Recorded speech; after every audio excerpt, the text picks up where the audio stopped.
we're part of the stolen generation. My mother's side, she's from the Gumbanga, Bunjalung countries. My father, Dungutty, and his father from the Walbunja of the South Coast.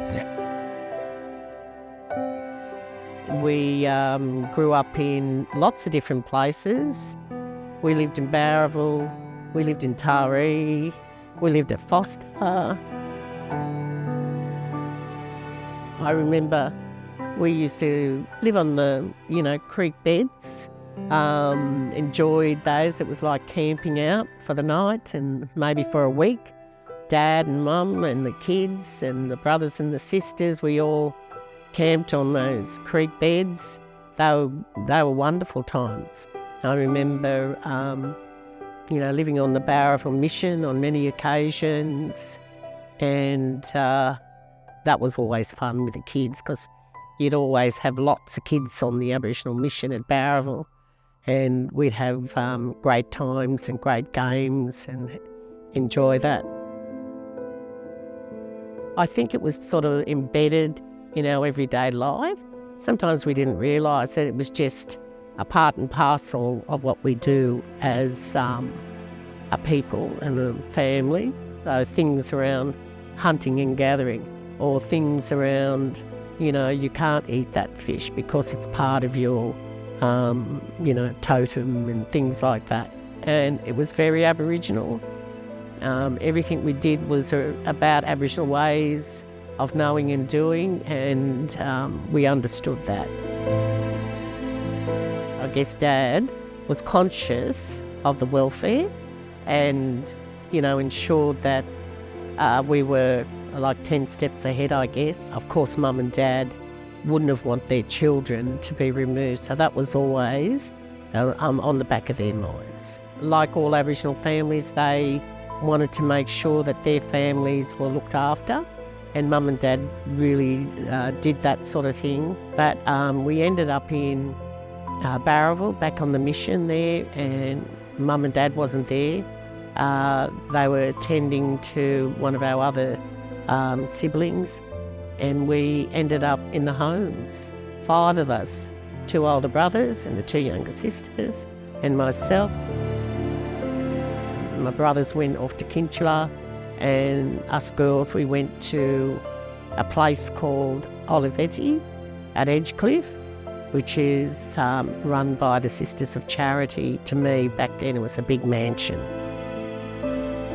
We lived there for a while, the 3 of us girls. We knew nothing of our brothers, nothing of the family, where they were. The welfare then decided to send all of us, the girls, in different directions.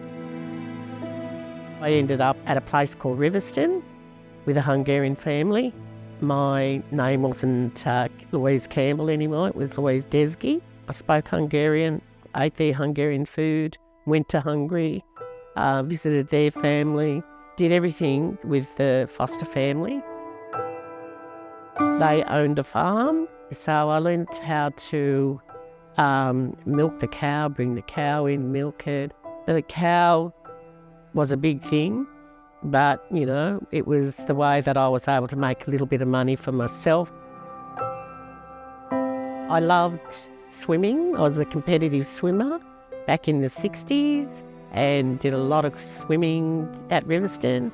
So I was able to go there and meet new friends, meet new people from the community. We went to the church there at Riverston, but it was the swimming I was very much involved with, and that took me to many places in New South Wales. And from 11 years old, I went back into the homes, one at Glebe, and that was called Bajura, in Glebe Point Road.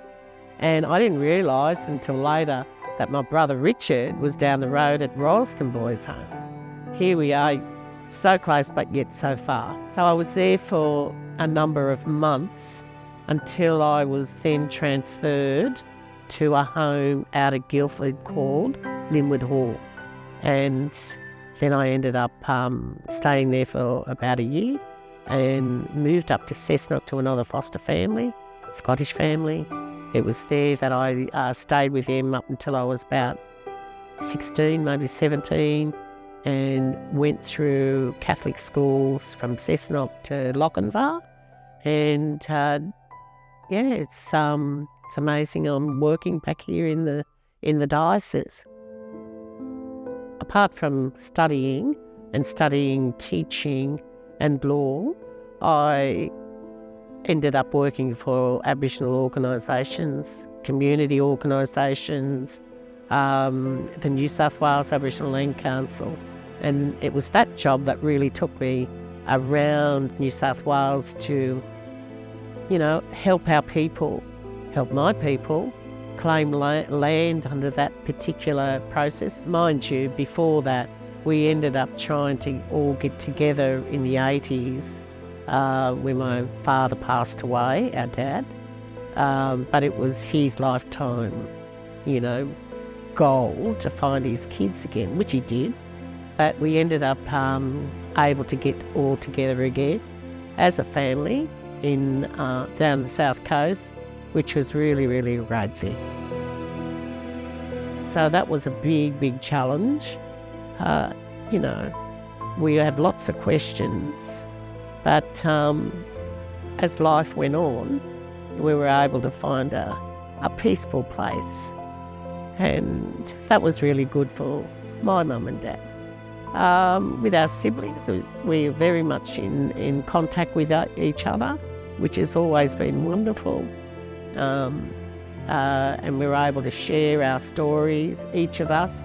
We have our links to our foster families in lots of different ways.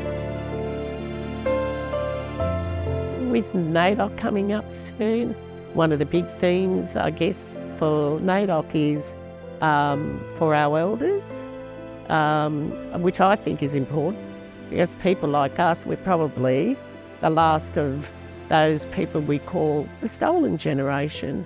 And, I think it's important to tell our stories, but stories for the young people, because a lot of those young people didn't even know what it is. They might learn about it, but they don't understand what it was all about and how it had an impact on those, people who were part of that process.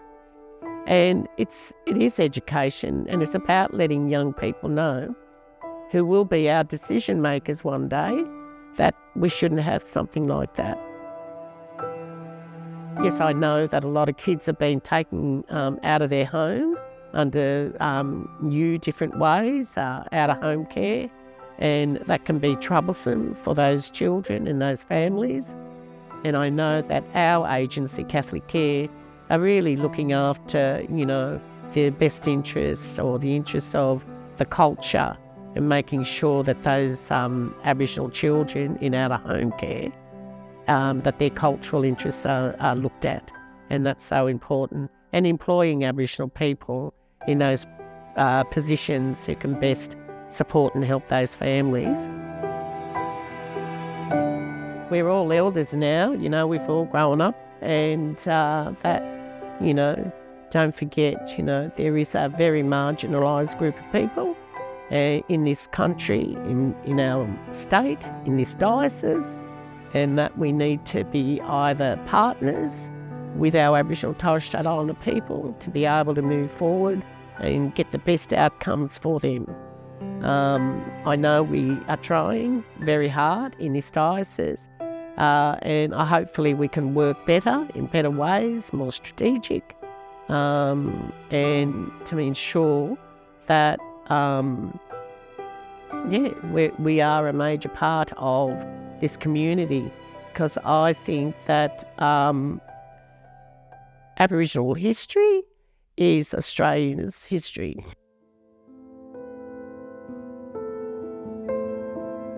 Australians, we're part of Australians too. We're the first peoples, and that that history didn't start in 1700s of this country. That it started long before then, thousands and thousands of years before, and that that it's important to acknowledge that history as being part of the Australian history and not leave it out like it didn't exist. That needs to be taught and a message to young people moving forward.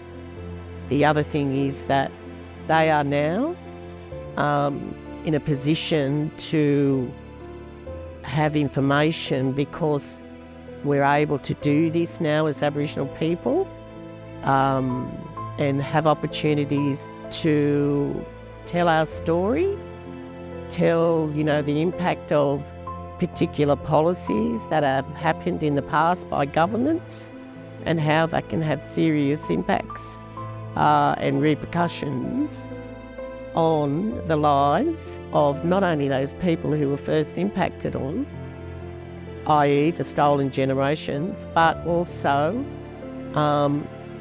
their future generations. It's not a hard thing to do, to sit down and have a yarn. So let's do that. Let's have a yarn, include our elders, include our young people, include those that we can reach out to so that we can do things better with each other. It's been a great journey, mixed of different people, Aboriginal and non-Aboriginal people alike, and we want to make a better place for our young people and to see that we're doing something.